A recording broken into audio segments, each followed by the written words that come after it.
costly this time. In terms of changes to the BAF this period, if I draw your attention to section 3.3 of the cover paper, we've made 2 changes to risk scores this period. Appreciate Gethin's not in the room, but there is detail within the report that colleagues in the planned care team have reduced the elective demands risk from a 20 down to a 16. So it's still a high risk. It's not a risk that are not still going to be visible at board level, but they have dropped it down from the 20 for the rationale that's outlined in the report. The other risk that has reduced this period, and Sally may want to add to this, but is strategic risk 10 around the failure to plan and manage resources. That's come down from the 16 to 12, again, for the rationale that's outlined in the paper. So that's the 2 key changes to risk, and that last risk I referred to, risk 10, has therefore met its target score, and finance colleagues have proposed that one for closure. That's not saying that probably in the next few months we may have another one going on there, but that's just to say in relation to this one. Members will also recall at the January board meeting, we had a very detailed discussion around perhaps strategic risk that need to come through in the board assurance framework, one around the integrated care model and the risks that it poses between moving secondary care into primary care. And I know Gethin has met with some of his team around how we build that into our board development session in May, around pulling out that social care risk, the primary care risk, and what strategic risk that brings together. In the board development session in May, we're also going to bring in Sally and Tim and Carolyn Brockley, who's also going to talk about the strategic capital and estates team. So we've got a really detailed board development schedule focused on risk in May. It will also give us an opportunity to reflect our current risks. Are they right? Do they still feel right? Is there the new ones? And also just reflect on our risk appetite for the forthcoming year. So that's just the key points I was going to pick up. If there's any specific questions on strategic risk one, I'll obviously pick on that with Gethin outside the meeting. And obviously Sally's here for the one on finance. But that's all that I was going to put out, Chair. Thank you. Thanks, Kelly. Any questions to Kelly? Any comments on the report? Which I think it's a really useful way of pulling together our understanding of our risk profile and give a narrative in there, and the actions that are taken to address these risks. I think it's really clear, and this is an important part of our governance and assurance work as a board. So I'm pleased that we're going to be using some of our board development time in early May, 15th of May. 15th of May, to reflect on all of this. Dilys, thank you. Yeah, I like the addition of the column saying what impact our mitigation is having, because very often we've said that in our board meetings. That's all very well to know, but so what? So now we get in the so what in that additional column, I think. Yeah. Okay. Thank you, Dilys. This is on the agenda for approval, so I can ask the board to approve the report. Thank you very much. Moving on to 5.5, Board Committee and Advisory Group Highlight Reports. 5.5.1 is the Audit Risk and Assurance Committee. And Patsy, if I can ask you to provide an update on the meeting that was held on the 13th of February. Yeah, I think within the alert section, there's the information on the loss and special payments, nothing really to add to that. And then with very robust conversation on the structured assessment at the audit committee, and an agreement between Wales Audit Office and Gareth to have a further discussion after the meeting, and the result is what we've seen today. That's all I'm saying. Okay. Thank you, Patsy.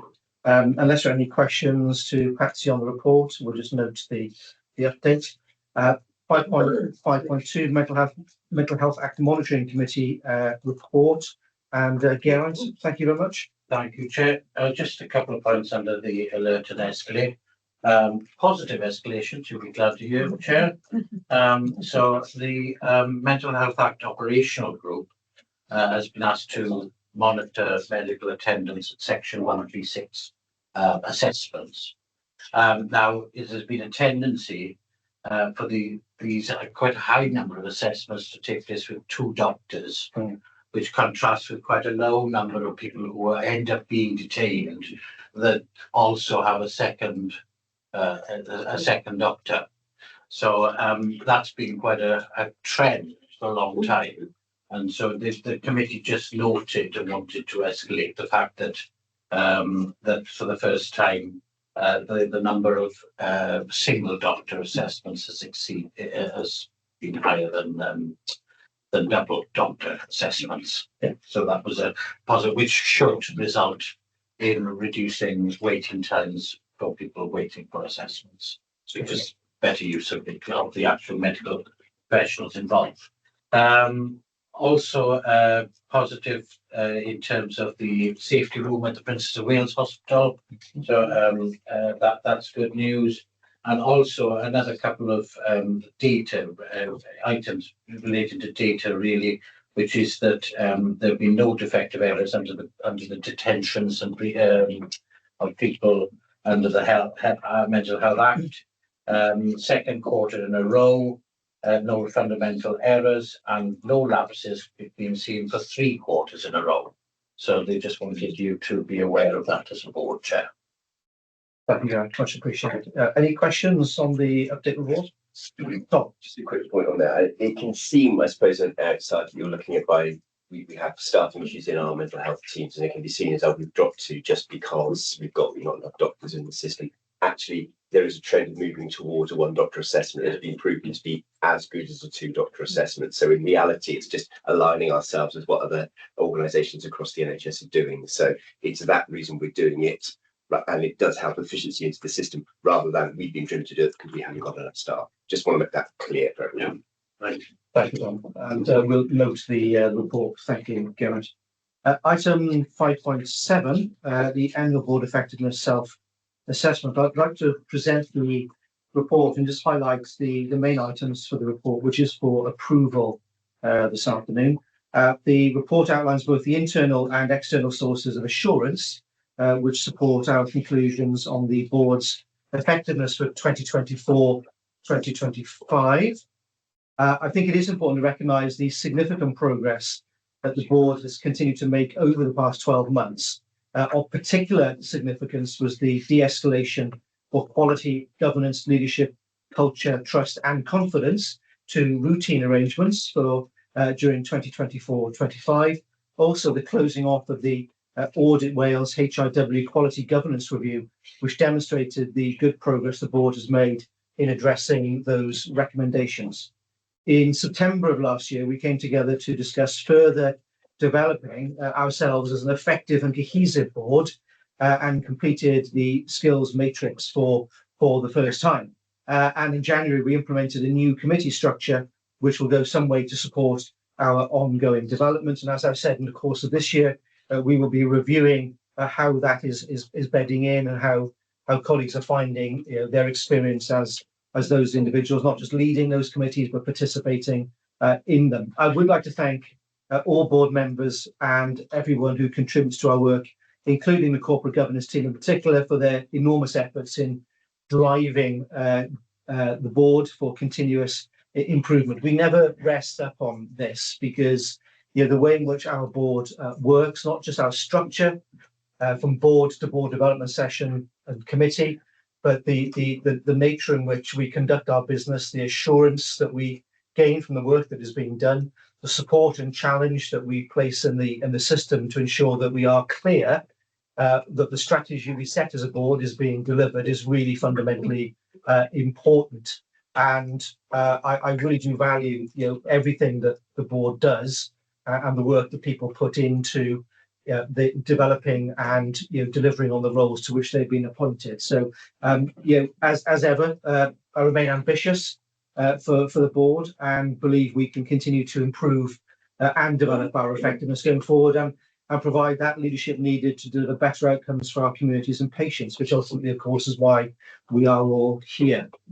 So I hope the report is self-explanatory. A number of appendices are attached to it. So just wondering if there's any questions on the effectiveness review for 2024-2025. And whilst anyone might be thinking of a question, can I also say thank you to all of the independent members for being generous with their time so we could go through the annual appraisal process. And on that, can I thank all of you who completed the chair's appraisal that Gareth circulated some weeks ago when he's been collecting the evidence. I don't think I'm collecting my P45 just yet, which is reassuring. Not yet, Dom. I didn't know, so just not yet. But okay, any questions on the board effectiveness item? No. Can I ask therefore the board to approve the self-assessment maturity rating of level 4 as outlined in the reports? Yeah, thank you very much. Okay. Item 6, delivering our plan. The first item this afternoon is the integrated medium-term plan for 2025-2028.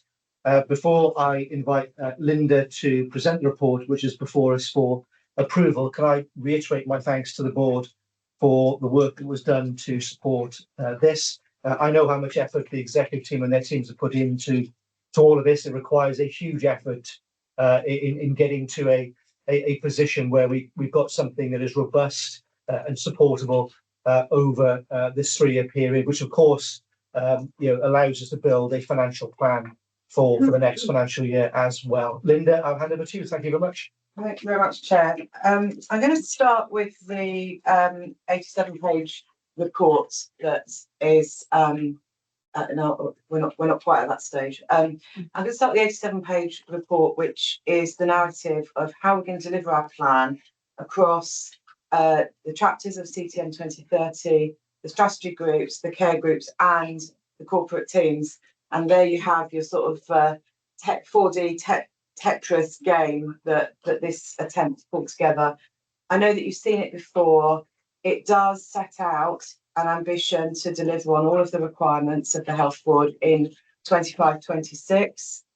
There are a couple of in the ministerial templates and the enabling actions. There are a couple of areas where we are just short of making that promise, partly because we're waiting for some more data to come in, and or in the case of something like the women's hubs, guidance on those is very late coming out, and our assumption will be that we will do what we can without additional investment in those areas. So it will be a programme of work to reutilise the resources we've got in order to deliver as much of that guidance as we can. But for all the guidance that we've got and all of our internal addressing, you'll remember that we took the work from our strategy groups from last year, turned it into commissioning intentions so that there's more specificity of bringing our strategic actions into reality. That this document demonstrates how relevant groups are planning on delivering on all of that. So it covers the bases. We've also submitted here today a record of the enabling actions from the Cabinet Secretary's requirements in terms of how we're planning, what our baseline is and how we're planning on delivering those. And we are essentially going to be asking you that you endorse us submitting those on Monday as part of our plan. So the bit that's missing from here, and that we've talked about with you in briefings and have just yesterday evening, sort of this is our latest articulation of the financial plan in support of the delivery of that. Lots of work still going on, but we arrived, I think, yesterday evening at a point where we feel that this is our best recommendation to you in terms of what we submit on Monday to Welsh Government. And it's presented in these slides, and so we'll take a bit of time around these slides, and we're going to invite Sally and Hal to take us through these at the appropriate level of detail, noting that you haven't had them in advance. They are, though, a development of what we've talked about previously. Okay, so I think we've tracked through the financial plan movement. We had an initial draft that showed a £9.3 million deficit, excluding Princess of Wales, additional exceptional costs. Then we had our accountable officer letter on the 14th of February that sent out a £22 million deficit, excluding. We have had follow-up discussions, didn't we, around how did we bring that back to break even, accepting those critical incident costs. So our revised position is shown in the final column here. That takes our underlying deficit back down to 7.9 million. That's based on some assumptions around the settlement of the pay award funding for 24-25.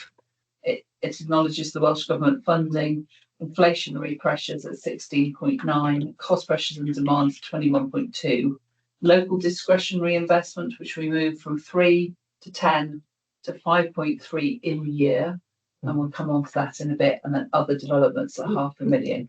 Our savings target is at 31.3 million. That is effectively 3%. That is higher than we have delivered in previous years, but that is the challenge that we're giving ourselves around delivering for our plans for this year, including investment. All of these exclude that POW, critical incident, exceptional costs. Those are still estimated at 10 million, 5.4 on the Vanguard units and associated costs, and then 4.6 other. We are reviewing the other because that is the area where we may be able to put downward pressure, but that's still moving as we speak, and we need to focus around that. We're hopeful it can come down a little, but we do need to keep working it through. I'm drop down, Emma. So in terms of our underlying deficit, as I say, it's now at 7.9. That 2.8 million movement is about the removal of our sort of hedge, if you like, around pay award funding risk. So we're assuming that Welsh Government will fund us at a certain level. This year, the funding came out very late for the pay awards and has been issued on a non-recurrent basis. And that's why there is the continued uncertainty about that. So we're reflecting that risk in the risk table. So we're being really transparent with Welsh Government around what we're assuming. Inflation now reflects a slightly lower assessment around primary care prescribing, which was lower levels of price inflation than we first planned, which releases 0.9. Cost pressures and demands. So we've had detailed review and scrutiny of all the cost pressures and demand changes, which has resulted in changes since the accountable officer submission. Well, that's an increase in growth for primary care prescribing, slightly counter to what we've just talked about in terms of inflation, and a reduction in care group and directorate identified cost pressures and demands of 5.5 million. Local discretionary investments, as I say, we've now set that at 5.3, and we'll talk about that in a bit. And the savings have increased from 2 to 3%, and that's an additional 8.1 in the target. That includes an increase target for our corporate teams, as well as what we're now calling centrally led schemes. We were calling them corporately led schemes, and that was causing massive confusion because there were two corporates in our plans and we couldn't cope with that. It was causing so much confusion. So there's a bit in here, if you just want to drop down, Emma, about how our position has moved during the year and our 7.9. That now sits in the planning assumption. You also see it in the month 11 report reflects the same thing. It will be critical that we have control of our expenditure during the year to not deteriorate the underlying position any further. And clearly, as we go into the last couple of months, and we often see a deterioration, and we need to keep ourselves very much focused around that. If we just drop down again, so say the plan allows for 16.9 million of inflationary pressures in existing services, excluding pay awards and the employers' national insurance movements. So pay awards, we will be waiting for confirmation of both the 24-25 for current allocations and then the 25-26 pay award agreements and funding, with risks around some of that. And with the national insurance changes, we have been told they'll be funded, but we've not yet had that through. So in terms of the inflationary uplifts here, you can see our planning position in terms of where that's being allocated. You'll see that there is CHC inflation, including the national, our estimate of what the national insurance impact flowing through those contracts might mean at 4.23 million. Funded nursing care inflation similarly at 486. Non-pay inflation across our wider services at 4.7 million. Further primary care prescribing inflation at 1.7, which is effectively where we've seen it running in recent years. And so that's based on a 1.5% price impact. And then the LTA inflation, which is the pass on of the 1.77% that we've been given as directed in the allocation letter. So that's one of the larger numbers in there at 3.4 million effectively. Pay awards and national insurance is to be confirmed, but we're assuming that is neutral at this point. And then medical and dental staff incremental drift at 300k, and agency and bank staff inflation at just over 2 million. So all that's based on our assessments of what we normally see coming through in terms of inflation. The most significant elements there you can see is around that CHC inflationary impact and what we're seeing flowing through around changes in the real living wage and national insurance in that particular area. We just drop down again. I don't know why I'm looking at my screen and thinking why it's not dropping down. So I'm not pushing. It's quite a thing. So we then also have set aside funding for service and demand pressures. And if you look at what we receive from Welsh Government, that's supposed to be met within that allocation, but actually there's more pressure in here, hence the need for savings. The CHC growth at 1.5 million, that's similar to previous year's actual growth. There is always a lot of volatility in this, and there's some significant high cost cases, so it is an area of risk. Volume growth in primary care prescribing reflects a planning assumption of 6.9 or 6% growth, which is similar to the previous year's actual growth. NICE drugs and etc. for both provider and commissioner services. So that means that there is NICE, there's provision of additional NICE costs in our own provider service, but we also pick up the costs in our LTAs, and it often sits outside the baseline LTA. So we have to meet those costs, and some of that is significantly within, say, Velindre. So we've got funding set aside in here, as you can see, for that. It's 2 million internally, and then 3.5 externally, largely driven by that Velindre position, and partly Cardiff and our specialised areas.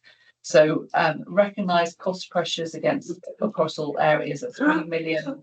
Welsh risk pool, which growth, we see that grow every year of 600k.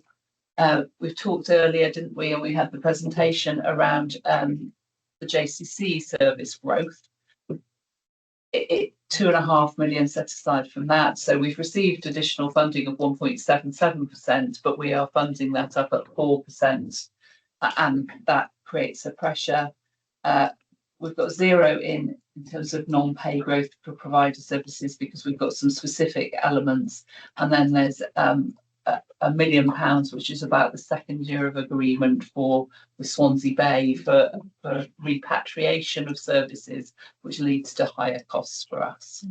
So I think that gives us an idea. So 21 million, it's gone fairly quickly in allocating across a range of headings, but it's important we see that, you know, where the growth is coming, and we'll notice the theme as we go through around primary care prescribing growth, around NICE and around CHC, which is is exceptional levels of growth and inflation compared with what our allocation is. So if we just drop down again, this is where we're recognising cost pressures.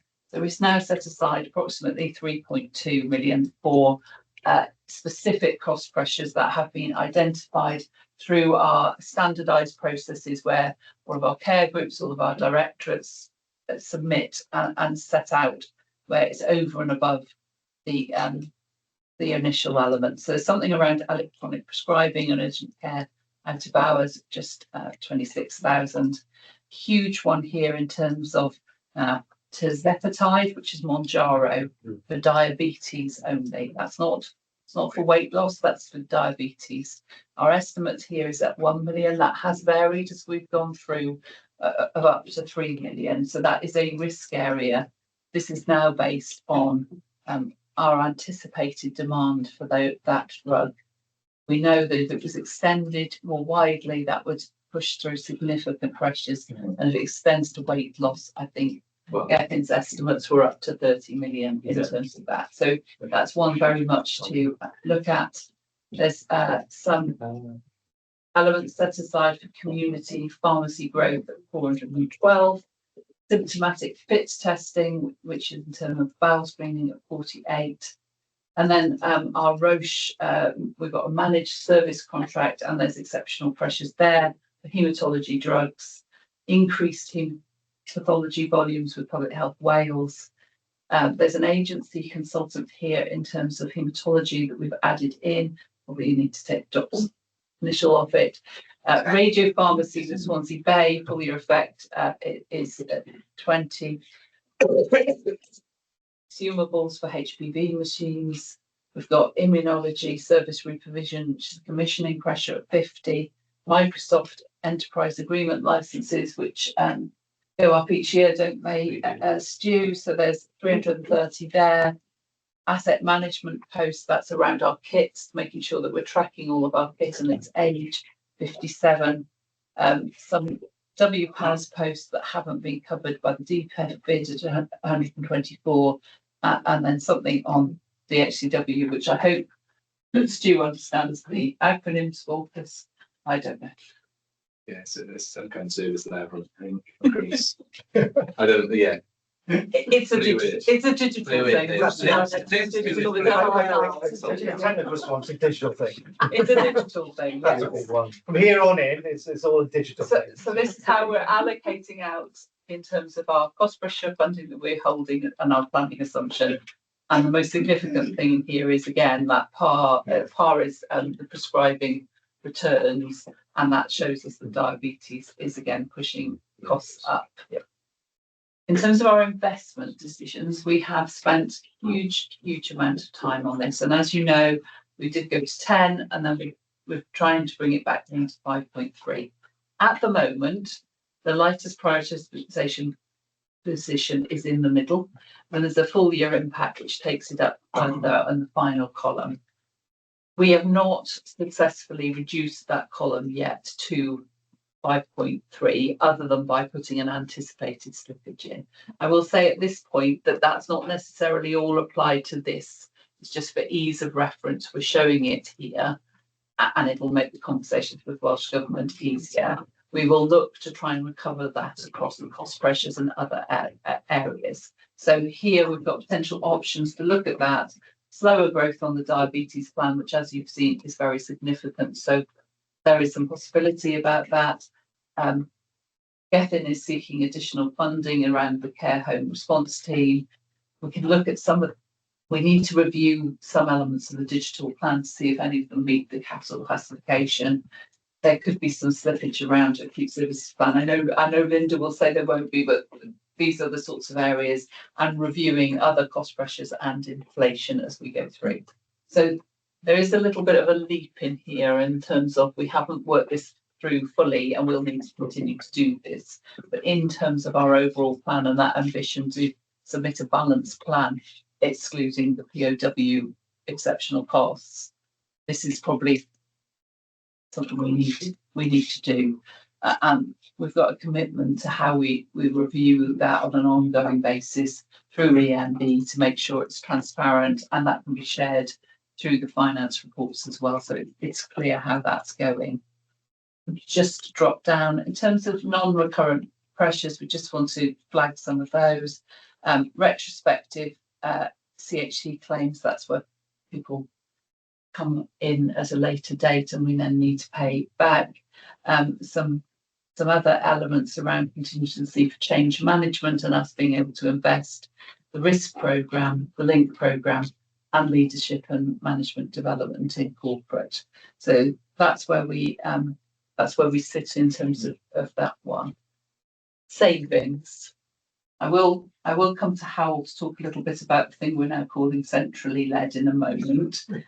But just to go back to that, 3% is a very significant target, but I think as Paul's indicated, if you look across the NHS in England, they're being challenged to significantly higher levels. In fact, I talked to someone in one of my former trusts last week, and they are going in at 7.6%. Which would in the olden days of Monitor, what you'd be told that was not safe clinically to try to take out that level of cost in a single year, but that is where they are. So 3% sits within the safe clinically and managerially, but it is a big challenge compared to what we've delivered historically at 12 to 15 million. So we've got green and amber schemes to date of 13.3, red schemes of 1.7, and then schemes to be identified at 16.3. At that point, I will now turn to Howell, who's the lucky winner of the centrally led coordination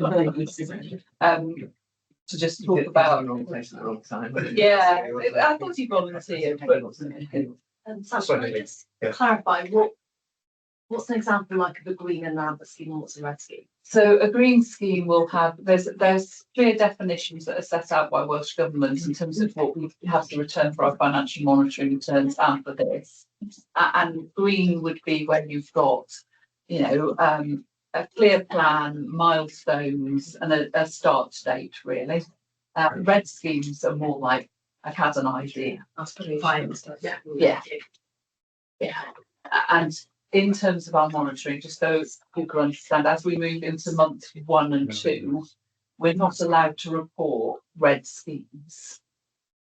We can say we still have an aspiration or a mitigation, but we can't report them as savings plans. So they start to manifest as a gap. And the longer that goes on, the less credible your forecast position becomes. Sorry, just staying with that for a second. So schemes yet to be identified, what's the difference between those and They're even more aspirational.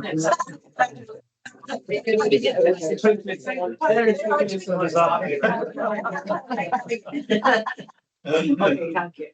So this, what Howell will talk about is our identification of schemes, but at the moment they are fairly broad brush. So I suppose it's where we haven't really pinned down the value we think can be delivered. Yeah, although that, as you'd expect, becomes more clear as the days go on. So the centrally led schemes are in 4 key areas, which are medical workforce efficiency, nursing, workforce efficiency, internal service reconfigurations, and patient-centred contact, which is kind of how we the administration associated with how we move patients around the system effectively, and that would be sort of digitally enabled, among other things. In terms of the medical workforce efficiency, we've got a fairly good high-level plan there, which is around conversion of agency doctors predominantly, and also some of the bits and bobs around establishment and rate card and those types of things. Nursing workforce is predominantly around things like rostering practices and efficiency, sickness management, and also things like shift patterns, etc. Internal service reconfigurations is more geared towards how we are organised and avoiding duplication and those types of things. And then I've already mentioned patient-centred contact. So those plans become more and more clear as the days go on. I've got meetings with the various leads for those over the next couple of days, actually, just to try and pin those down in a bit more detail. Should also mention we as Sally mentioned earlier, we've set a savings target for corporate directorates this year of 2%. We're expecting a return back from corporate departments by Friday. Every percent for corporate areas is around about 1 million, just to give you an idea of scale on that. And then we will lead the savings programme and delivery of that then slightly differently this year, reporting through into EMB. I've agreed a slightly more kind of agile way of doing that with Gethin this year. We will monitor that on a fortnightly basis, which sounds very frequent, and we don't necessarily expect to see the savings delivery every fortnight, but it's about keeping up the momentum on the actions and making sure we've got a robust way of doing that. Because as Sally's already mentioned, this is a level of savings delivery which is above what we've historically seen.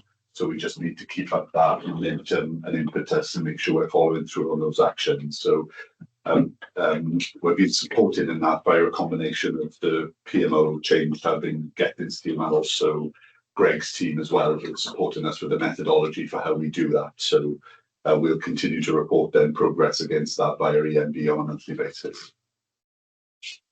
I think the important thing there is by moving to reporting on milestone plans, we're looking at how we're making progress against the things we've said we did. If you only reported on a financial basis, you're having a look back at things that either haven't happened already, and it's not as rich as looking at the milestone plans. I think I'm really keen to make sure that this isn't just like a retrospective, oh, we missed the target last month. So we've sort of been tracking where the schemes are against the things that people are certainly going to do.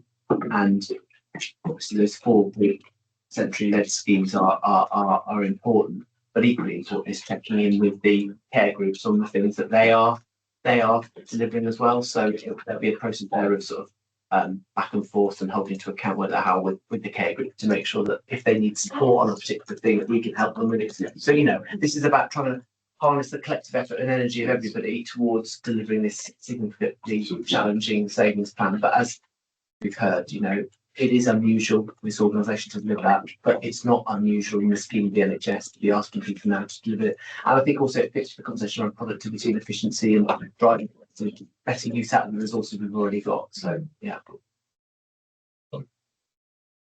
We drop down again. So briefly, this just shows you where we are in terms of the Princess of Wales exceptional costs at this point in time, which is showing the 10 million pressure. That's sitting outside of our break-even position. Plan care recovery, the Vanguard solution is effectively 5.4 million of that, of which 4.1 is the rental of the units, and then some of them associated costs. And then there's managing the temporary arrangements across the sites. This is where we're now focusing our attention to see if we can reduce this any further as we move in. But there's more work to be done, particularly around the bed capacity element. In terms of risks, if you wouldn't mind dropping down again, so it's important that you all see that we are carrying quite significant risks in terms of the break-even position, brackets excluding Princess of Wales costs. So in terms of our current plan, we think there are risks around with identified cost pressures and operational risks which are not funded through the cost pressure allocation of approximately 7.4 million. Welsh Government allocation risks at 3.8. The critical incident funding support, which we put into this category now as a risk, and then savings plans identified an element of those being at risk, and then those that still need to have more work to sort of make themselves to the plan category. So there's a lot there. There may be some opportunities for non-recurrent benefits, including potential accountancy gains. We are still and I think we're into year 3 of including this around a potential VAT recovery for Microsoft licenses, but that is that's quite a it's tortuous, and every year end it's like is it arriving? No, it isn't. So hopefully next year might be the year, because that is in excess of 1 million. And then Welsh Government funding opportunities just means there may be other funds available during the year, plan care recovery and other opportunities, which we're not yet clear on. So that's basically the financial plan. So we have done our best to allocate things to the highest priority areas. We've included a range of elements within the within what we've allocated.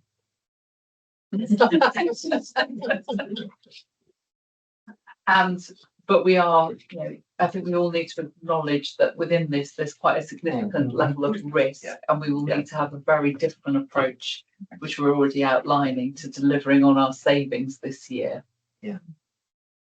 I mean, First thing to say is thank you to the team for this, because this has been a hugely labour intensive process over the past few months. And I think it's important to stop and reflect, all being well, this year we'll deliver financial balance. Last year we delivered financial balance, and this currently is a plan that will see us deliver financial balance with all the risks that Sally's rightly articulated. But going back to my earlier point about credibility, this is another strand of that credibility for external partners, the fact that we can deliver. Having said that, it is really challenging, and we are going to have to really focus on delivering the savings plans. And I think it was something we've done in terms of, you've heard it in what we're going to do internally with the exec board and things, and how we track this. But I think definitely through the wider board, it's important to make sure that you have the assurances every month about where things are going on the savings plan. I think it's also just important to highlight, though, despite that challenge and despite that, we are still investing in the things that we want to invest in, which I know we've had these conversations as board for a while now. And there are a number of service areas there which are going to receive investment into those services, which is really important. And particularly, obviously, the focus we should put on making sure that we're putting the right resource behind our digital ambitions, which is really a key enabler to us delivering greater productivity, efficiency and other things. So I think for me, this represents, of course, we'd always like to have more money to put into things, but given the environment we're operating in, I think this gives us the right balance of being able to maintain good financial prudence and due diligence with investing in clinical services that we know we want to invest in and improve, as well as continuing to look for opportunities to be more efficient and productive in the way we use our services. So for me, I feel it's a really good result to have got to this place, that we're putting in a balanced plan. I certainly think compared to where we were a couple of months ago, and when we submitted the AO letter, we've made significant progress on improving that position. And I would really think that we are, the challenge now is to deliver it, and I think we need to really turn our attention now to the delivery of this plan for next year. Thanks, Paul. One of the I think some of the interesting features that come out of the IMTP narrative is the list of things that we are going to deliver or seek to deliver in the new financial year.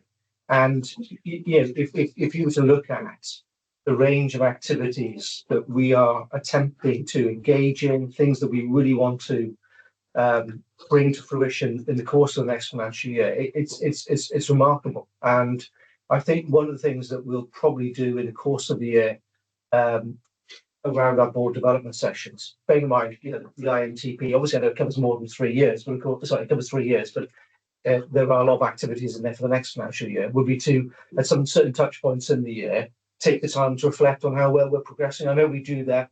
We do the performance assurance check with our performance dashboard, but there'll be things in this plan for delivery in the new financial year, which I think we'll probably need to reflect on as we go through the year, in addition to the regular work that Sally does with us as a board. You're highlighting month by month where we are with our financial plan, where we are with our risks, how we're mitigating them. Because a lot of this is a movable feast as you get into the financial year. I think it is a testament to the work that this board has done, a testament to the work that Paul, Sally and Linda have led with the entirety of the exec team and their teams, going through a thorough, rigorous process to come up with an IMTP for 3 years and a financial plan for the next financial year that aims to bring us in at balance, notwithstanding the risks that Sally has outlined. And I think that really is a remarkable position to be in, and to allow us in that new financial year to identify areas of expenditure that we know are really critical to delivering longer term sustainability and transformation. So almost half of that investment is gearing towards digital transformation. Absolutely the right thing to do if we're going to alter the way in which we work as an organisation and the experiences that our patients and staff have as a consequence. Putting that resource into a children's weight management service, absolute music to my ears. You know, the work we want to do around stroke rehabilitation, the work we want to do in delivering our acute clinical services plan. This is big picture, impactful stuff that will have an positive impact on the lives of people throughout CTM. And I think that's something to celebrate. And I know, like I said, these things aren't, it's not easy to do it, but the fact that we have identified potential routes to securing, you know, that sort of future, I think is something that we should celebrate. And I think it's something that we should be, you know, once we get, fingers crossed, the point at which our plan is approved. And I know we're not submitting it on Monday, and that will involve conversations and discussions with officials. But the point at which we will get to the approval of our IMTP, you know, I would like us to say to our partners, to our communities, look, this is where we as a health board are hopefully going to be investing in the course of the next 12 months, because, you know, I think people should be aware of the scale of the ambition about the sorts of things we want to do. And I think there's something we just perhaps mull over. There's definitely a communications messaging that we need to be doing, because there is a danger that when we just talk about savings and efficiencies, that everyone thinks it's all about, oh, we're taking things out. Yeah. Well, actually, what this plan does, I feel like I'm Rachel Reeves here. We got more money than What this plan does is it does also put money into services that we know are important to local communities and to our staff. And I think it's really important that we make that point through our messaging. Yes. That actually, and where we are talking about efficiencies, it's actually talking about making things more efficient for patients and actually improving the experience for patients. And the digital patient contact's a really good example of that one. So I think you're absolutely right, John. I think there is something about how we turn this very comprehensive, detailed plan into something that is quite simple and can be communicated to our communities and to our staff. Because I think there are some good messages. There are some good messages. And those messages very often get lost, don't they? And the other narrative that gets sort of pursued by media. And this is, you know, some of this transformational stuff. It really is. Okay. Any questions, Sally, on the plan, on the finances, or on the IMTP? Rich? So it's probably a stupid question and a small query around the 6.9% real living wage and employees' national insurance increase. I was expecting it to be higher than that, because the real living wage increase is 10% and then the national insurance on top. So I just wondered whether we use a different way of calculating what the percentage would be. In terms of our CHC contract. Yeah. It's based on an overall position. There's a standardised approach that we use each year, and we share that across Wales as well in terms of that. Okay, cool. Thank you. Okay. Any other questions? Thank you. No. Okay. Can I ask that the board approve the IMTP for submission to Welsh Government? Thank you very much indeed. And now you can retire. Right. I know we are running over, so my apologies for that. I'm conscious we've got the rest of the performance report to consider. Would you like to sort of just a 5-minute break to grab a coffee and come straight back? So is that okay? So we return it just after 12:55. The next item, which is the conclusion of item 6.2 on the integrated performance dashboard. Can I check with the exec team, Linda and Dom, Greg, Philip, Lauren?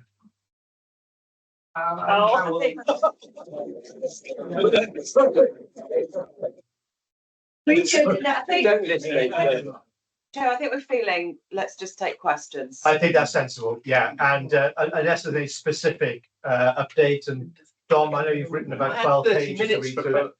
From a quality perspective, there's no new information, so we're happy just. I think it's important to note, in terms of those highest profile indicators, improvement in 11 of the 17 areas. I mean, that's a really important point to note here. Again, I know it's in black and white, but we don't say it enough about the improvement journey that this health board is clearly on. So I just want to put that on the record. Are there any questions on the data that's included either in the technical performance or anything in respect of Harold's team on the staffing matters? No, there are no questions. Okay, so we will note the report that's in front of us. Thank you very much indeed. Item 6.2 is the month 11 finance update. Sally, this is for noting, but obviously an update as to where we've got to by the end of February. Thank you. Yeah, so I'll keep it very brief. Our forecast is break even. The risks that we'd identified previously in terms of pay award funding have been reduced because they confirmed it, albeit non-recurrently. And the only other thing I really wanted to draw people's attention to is the slide around capital expenditure. You will see that at the month 11 position is 67 million. We need to get to approximately 94 million. We are forecasting that we'll deliver that. A very small capital team has done an enormous amount of work to maximise year-end flexibilities that are offered by Welsh Government Capital so that we can deliver this. But it's obviously a steep increase in the final month, and we've been buying kits that we've been given specific funding for at a rapid rate, and clearly the roof is a significant element of this increase, and that is currently on target, which is good as well. So happy to take questions. Thank you, Sally. Any questions, Sally, on the finances? Okay, thank you very much indeed, and we'll note the report. Item 7.1, there's a paper in front of you in respect of subsidy control. It's the papers for approval. And in a sense, the purpose of the report is just to inform the board on the subsidy control requirements set up by Welsh Government with respect to the Housing with Care funding capital programme. I think the paper is self-explanatory. Gareth has talked through much of this report at the SDC on the 13th of March. Again, Callie, is there anything you wanted to add to the report? It's all pretty self-explanatory. It's mainly procedural matter. So Yeah. Are any questions from board members on the report? No. Colleagues, happy to approve the regional team's request to lodge the subsidy on the health board's behalf. Yeah. Yes. Thank you very much. Item 8.1 is the digital cellular pathology business case, and this is an item for approval. I know that Lauren, you're leading this along with Mel. Where's Mel? Yes. I can see you. I'll hand over to Lauren to open this, but this is for approval before the board this afternoon. Thank you. Thank you. So just very briefly, this is a national project that's been going on for a long time now. Mel has been overseeing it from a CTM perspective. Digital cell pathology is absolutely critical to the future sustainability of this fragile service, to the transformation of the service, to attracting and retaining a specialist workforce. And just to note, this paper has been through the Strategic Development Committee. We had the national team come in and present. So there was some scrutiny that happened there, and the recommendation was to progress to board for consideration of approval. And I'll just let Mel take me through some of the key points. Super. Thank you. Thanks, Mel. Thank you. So cell pathology services within CTM and across Wales are really, really fragile. Our demand regularly outstrips our capacity, and we are reliant on really expensive outsourcing to sustain our services. We're unable to make any changes, any radical changes, as our estate is not fit for purpose. So we really struggle to be able to improve the flow of our services. And it's hard then to bring in additional workforce because we don't have the room for them. So the business case that we've got in front of us today is around scale-up of national digital equipment. And this equipment really is key to sustaining our service. It enables us to standardise delivery across the patch. And it also enables us to make use of any additional capacity within the system, because we can move these digital images quite easily, so we can get second opinions very, very quickly, and we can make use of any capacity in specialist areas without having to move glass slides as we do currently. Can we have the next step, please, Emma? So this is phase 3 of the work. So we've already done a big piece of work with proof of concept. We used equipment in Betsy Cadwallader, and we moved digital images across Wales, and we were able to report them at other health board sites. We've also put some digital capability within each of the health boards, so that we've been able to do very small scale digital imaging of our slides and report from those digital images. So this is now phase 3, where we will really look at the national scale up. So this is where the biggest wins are. So by nationally scaling up the equipment, we'll be able to really increase our reporting capacity and be able to report images much easier without having to transport them across Wales. So there is a cost. So the cost for the health board it's all detailed in the paper. So the financial implications for 25-26 for CTM is 71,000 recurring revenue and 27,000 non-recurring. There are indicative revenue funds ongoing as well. So these are indicative because they will need to go out to tender and procure the digital enablement. But they have had good market conversations with some of the lead suppliers, so that they're confident that we're in the ballpark with those figures. Please, Emma. So in terms of the investment benefits, I've touched on some of them already, but I'll just reiterate. So it is around bringing in that additional diagnostic capacity and the ability to reduce our reporting time. So the impact of cellular pathology has a real impact on some of our longest waits. So in terms of sort of cancer reporting, cellular pathology is integral to this. So if we want to meet the sort of the targets that we've got, we need this digital equipment. I've already said it'll enable our workforce to operate across boundaries, and this is really, really key for the regional work that we're doing. Without this digital cellular pathology equipment, we might as well stop any regional ambition now.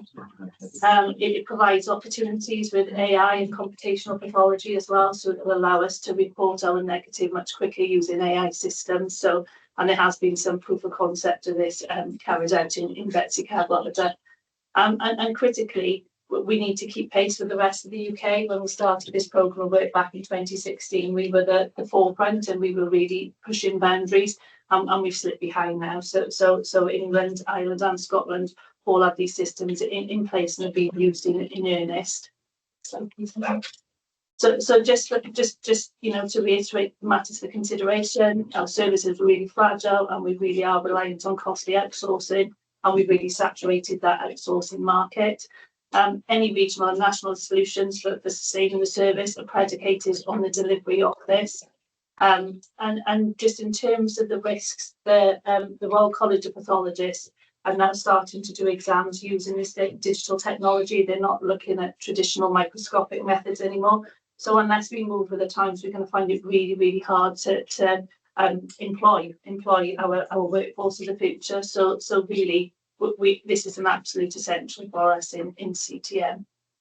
And I'll leave it there. It's a rapid to sort of whiz through, but I know that you've had the document. So Thanks, Matt. Hayley and then Phyllis. Thank you. Thanks, Mel. I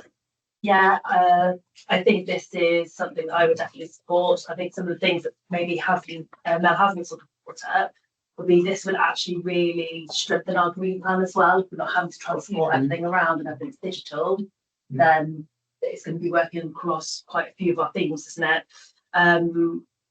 We do this with X-ray and orthopedics now, where you can say, can you look up on this? So I think it really strengthens sort of like our clinical governance, our clinical safety with diagnosis and sort of learning, good practice for learning and development with our sort of younger, sort of more inexperienced staff as well. So yeah, definitely support that.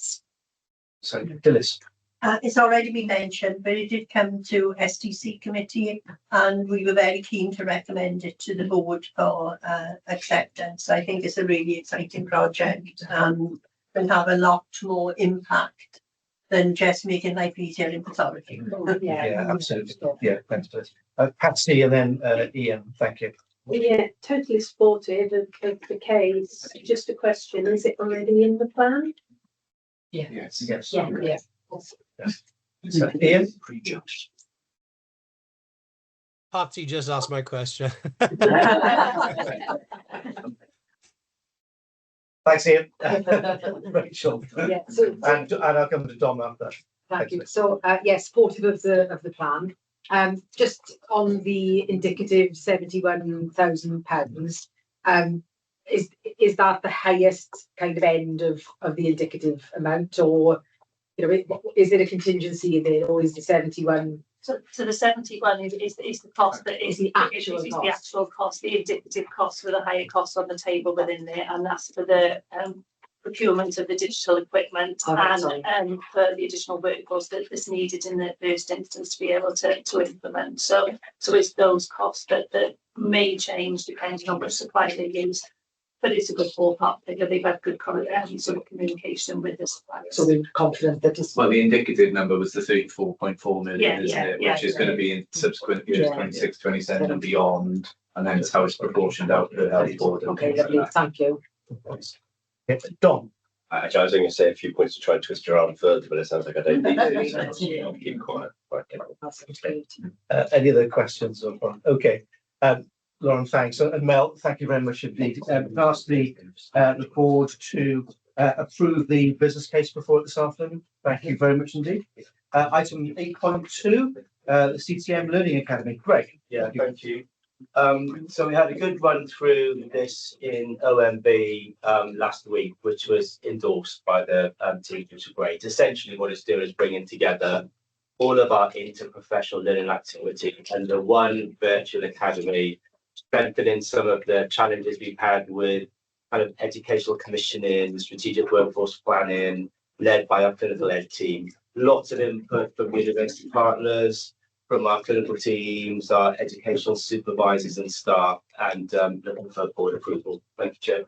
Thank you, Greg. Any questions to Greg on this development? Dilys, thank you. It's not a question. I just want to say I'm really pleased to see this report today. Yep. I've been involved in a lot of consultant interviews lately, and this is really important to attract people to the board and provides the opportunity for development. So I'm really pleased to see this and fully endorse it. Greg was too shy to tell us, but when Jared presented this to OMB, what was really stark was the sheer volume of students. So you talk about all the improvements we're making. In terms of nearly every area, we've got the greatest number of students coming through CTM than any health board in Wales. Yeah. We've got programmes that are in place that aren't in place in other health boards. And I think massive credits to Janet and Greg and the team for all the effort, because it is absolutely about our future. Because if we don't train the people of tomorrow, then they won't know we're here. They won't come. And it's such an important investment in the sustainable future of the health board. I think it just needed. And it's a message it sends out to others who are looking at a career in the NHS. If they know that we as a health board are ambitious in this particular way, and that we are supporting developing our students, and that we have there's more students here, more opportunities, and message that sense, and hopefully keep them. Yeah, absolutely. On that point, Jim, could I just check in with Simon? So, is there a sort of comms programme around this that we can really push this as a positive? There will be, absolutely. Yeah. Tim, we'll link together. Yes, definitely. Okay. Can I ask the board to approve the formal establishment and the launch of the CTM Learning Academy? Thank you very much. Consent agenda. There are some items listed at 9.1.1 down to 9.1.3 for approval. I'll take them as a block if colleagues can approve those three items under 9.1, and there are those matters under 9.2 for noting. Just to say, there's no other business this afternoon in respect of this board meeting, and if colleagues have anything that they wish to raise as to how we can improve our board meetings, please come back to us within the next 2 weeks. There is an item that will be discussed in the in-committee session taking place immediately following this meeting in respect of the strategic vision for Cantriston Health Park and the regional endoscopy plan. Item 12, the date of the next scheduled meeting of the board in public will take place on Thursday, the 29th of May. There will be, as we indicated earlier, a board development session on the 15th of May. So I'm sure that's in all of our diaries. Rydym dod y cyfarfod o bodd iechi y ben, a hofyn y diolch I bawb sydd wedi ymuno yn ei gwylio'r cyfarfod heddiw. I now bring the board meeting to close. I'd like to extend my thanks to all those who participated in the meeting or those who have observed virtually. Thank you all very much, and that concludes our public board meeting today. Thank you. Thank you. We're going to Yes. Right.